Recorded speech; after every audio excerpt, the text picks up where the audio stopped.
Samantala, alamin naman natin ang presyo ng mga bilihin ngayong umaga sa Kamuning Market sa Quezon City. Nandoon ngayon live si Gab Villegas. Gab?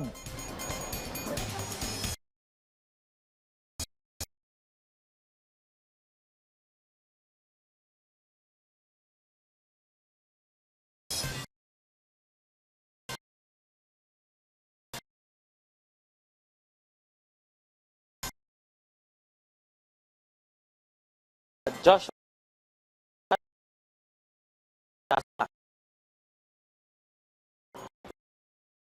ulan.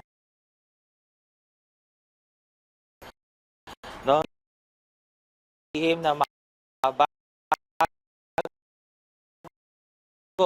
ang taon kasama ang CDs sa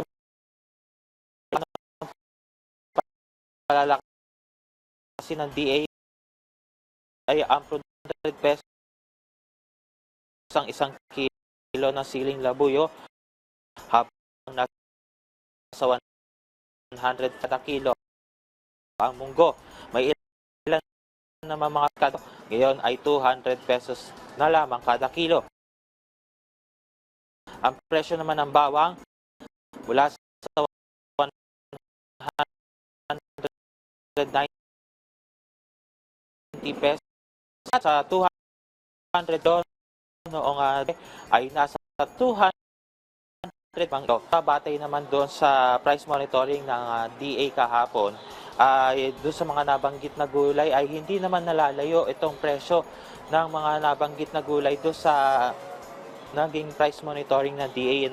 At iniutos rin ni Secretary Laurel na simula ngayong buwan ng Enero ay linggo-linggo na maglalabas ng update pagdating sa mga presyo at supply ng mga bilihin sa pamamagitan ng paglilimbag nito sa mga pahayagan o paglalabas din ng mga may ikling videos para na rin sa maipatupad ang transparency pagdating sa presyuhan ng mga pangunahing bilihin. At yan munang update mula rito sa Kamuning Market sa Quezon City. Balik sa Joshua.